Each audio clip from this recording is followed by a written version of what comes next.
Tonight, Governor Abdurrahman Abdulrazak receives the campees from the 3 senatorial zones into All Progressives Congress. Increase in incidences of road traffic accident identified as a major challenge to the management of fractures by the orthopedic surgeons in Nigeria. Global action to increase awareness on creating opportunities for women in focus as the world marks International Day of Eliminating Violence Against Women. Plus, updates from the world of entertainment and sports. This is the Nigerian Television Authority, NTA ILORIN News Tonight. Good evening and welcome. I am Kehinde Omolosho. Kwara State Governor Abdurrahman Abdulrazak has promised to continue to make the state more progressive through the provision of basic amenities and improved welfare for workers. He made the promise when he welcomed the campees from various political parties into the All Progressives Congress, APC, at the banquet hall of Government House in Ilorin. Violet Ibrahim has the report. Crowd of the campees and party faithful, Governor Abdurrahman Abdulrazak appreciated the new additions to the ruling All Progressives Congress in the state and promised to work with them for the party's success come 2023. He decried what he described as 16 dark years of PDP governance in the state and called on voters not to reverse the steady development of Kwara State by ensuring APC's victory in next year's general elections. His priorities will remain pushing through pro-people agenda and progress in all sectors. Tinubu has been piloting the affairs of Lagos State for 20 years, and we can all see the growth of Lagos. Meanwhile, they were in charge of Kwara for 20 years with nothing to show for it, and now that we have liberated ourselves, they said they are tired. Party chieftains, led by the state chairman of the All Progressives Congress, Sunday Fagbemi, highlighted achievements of the Abdurrahman Abdulrazak-led administration, noting that it defines good governance. The decampees from the 3 senatorial zones are mostly former members of the People's Democratic Party (PDP), Social Democratic Party (SDP), and New Nigeria People's Party (NNPP). Violet Ibrahim, NTA News. The increase in incidences of road traffic accident and gunshot wound with major vascular and bone damages in Nigeria, according to statistics, is posing a major challenge to the management of fractures by orthopedic and trauma surgeons in Nigeria. In view of these and other pressing issues, the Nigerian Orthopedic Association held its 45th annual scientific conference to chart a new course for the practice in Nigeria. Olajide Bello reports. This is a display of one of the quackery cases being prosecuted by the Nigerian Orthopedic Association in its quest to sanitize the practice in the country. Other issues raised include brain drain as a result of poor remuneration and inadequately equipped facilities to carry out successful surgeries. The federal government of Nigeria continues to commit itself to improving the quality of orthopedic practice in Nigeria. One of these is through the establishment of a trauma and orthopedic center in each region of the country. This is to increase accessibility for orthopedic patients and victims of trauma. We have our medical service and training unit at the ministry and pharmaceutical unit also. So we are working in synergy and to ensure that we eradicate quackery in Kwara State. Experts call for integration of simulation-based skill training in curriculum for enhanced efficiency in the practice. So availability of our surgeon is a factor. And then the fact that availability of equipment and instrument to be used, is also a factor. By the time we do all this, I believe that quackery will reduce significantly in Nigeria. But for now, it's a major problem. Particularly, we've highlighted correcting spinal deformity and then also limb deformities in children, congenital limb deformities in children. And have presentations and discussions in this important topic, and our preferred solutions in improving our practice of orthopedics in the benefit of our patients. Prevalence of sickle cell and its attendant effect due to inadequate sensitization was also brought to the fore. The conference with the theme, a third party, is expected to come up with a blueprint to be forwarded for adoption by the federal government to serve as a reference point for future purposes. Olajide Bello, NTA News. Countries across the globe are today observing the International Day for the Elimination of Violence Against Women, a campaign led by the UN Secretary General since 2008, calling for global action to increase awareness, promote advocacy, and create opportunities for discussion on challenges and solutions. Momso Damien Detty takes a look at how far Nigeria has gone in view of this. First, it was Uwaila Omozwa in Edo State, raped and killed in a church. Then Amina in Ibadan. Another is the battering and abuse of a wife in Mina. Before you know it, it was like a wildfire, spreading all over the country, inflicting violence and abuses of all forms on its victims. He beat me with a machete that time. I was 3 months pregnant, so I nursed the baby. In response, an interministerial committee on eradication of sexual and gender-based violence, the development of gender-based policy guidelines, was inaugurated. This administration remains resolute to not only meet the 35% national gender policy, but to exceed it across key decision-making roles in the government.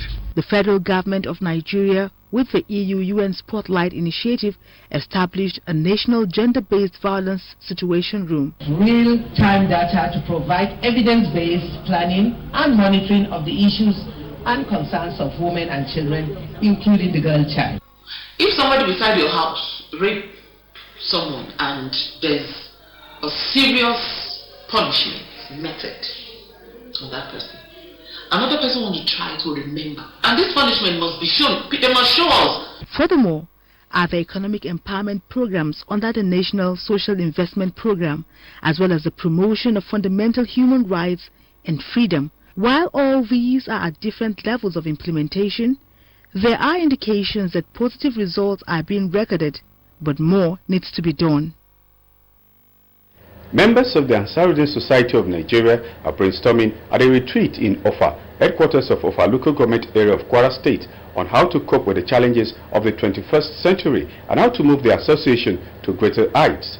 The 3-day National Strategic Retreat, which is first of its kind organized by the National Executive Committee of the association, is also aimed at setting the society on its right direction to achieve our core objectives. Abdul Wahid Bibiri has details. Ansaruddin Society of Nigeria, a foremost Islamic organization, was formed about 100 years ago to promote and propagate the religion of Islam. 100 years after its existence, the members of the association world over converge on the ancient city of Ofa in Kwara State to appraise their performances and chart a new course. Declaring the retreat open, Kwara State Governor Abdurrahman Abdurazak commended members of the association for investing heavily in the education sector with the establishment of Summit University, adding that the association is a pillar of guide in the society. We must allow our religions to guide us, and that is what Ansaruddin said, to say we're propagating an idea that Islam has come. National President of the association Home and Abroad, Abdurrafiu Soni, told the participants that the retreat becomes imperative in view of the vagaries of globalization and the religion of Islam. It's our own duty now to set new targets. Participants describe the retreat as apt and timely. In the coming years, Ansaruddin hopes to expand, to providing quality health services. We need to revigorate and discuss and source together so that we can improve. In the few years we want to see is greater in this country. The essence is for us to sit down, to brainstorm and see how we can also move society forward in line with the global Islamic trend. Is to sensitize our members on our vision and mission and how best we can actualize it. People attending the National Strategic Retreat of the association were drawn from various fields of human endeavor. Abdul Wahid Bibiri, NTA News. Today's Jumat sermon at the late General Abdul Karim Adisa Jumat Mosque, GRA Ilorin, centered on death and need for all Muslims to prepare for their last days on earth. Mohammed Hassan has the details. Delivering the sermon, Imam Muhammad Bello said demonstrating the act of ungratefulness is not a reflection of a true Muslim, emphasizing that every soul shall taste death, hence the need to be thankful to Allah at all times. According to him, all Muslims must live a life worthy of emulation to receive full rewards from Allah. Similarly, at Jamaatul Nasrullah Central Mosque Fateh Road, Ilorin, Imam Idris Arun says a true believer must fear Allah and abstain from associating partners with him, stressing that Muslims will account for their deeds on the Day of Judgment. He thereafter led the congregation in the performance of the 2 Rakat Jumat prayers. Some worshippers spoke on what they learned from the sermon. We must try to possess very powerful taqwa, that is piety. That art is the most weakest part of the body to change what is wrong to what is right. Every one of us should live our life in a way that at any time death can come. The position Allah keeps you, be contented. It's not enough to just assume that life is a continuous flow, but rather to see it as a time where we need to reflect on things in life. Special prayers were held for the development of the country. Mohammed Azan, NTA News. And moving on to entertainment news, Nigerian veteran gospel singer Sami Okposo has passed away. Kautal Raji has more from the world of entertainment.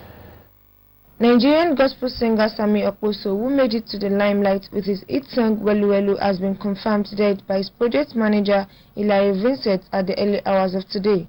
The singer has reportedly slumped and died at the age of 51. Meanwhile, the Actors Guild of Nigeria has elected new National Executive Council members to steer the affairs of the body for the next 3 years at the end of the 2022 Nollywood Actors Summit of the Guild held in Benin City, Edo. Incumbent National President of the Guild, Emeka Rollas, was re-elected, while Nazareth Jesse, Marcus Maina, Buki Fadbuyi, Clement Anigbo, Moklese Hussein emerged Vice President for North Central, North East, Southwest, Southeast and South-South respectively. Nigerian hip-hop artist Quayon has assembled a star-studded lineup of Kamido, Kostatich and Focalistic for the remains of his hit single Labalaba. Quayon brings South Africa and West Africa together as he employs the assistance of sensational singer Kamido and piano star Kostatich and Focalistic for the remains of his biggest single yet to be released. Kautal Raji, NTA News. And now sports.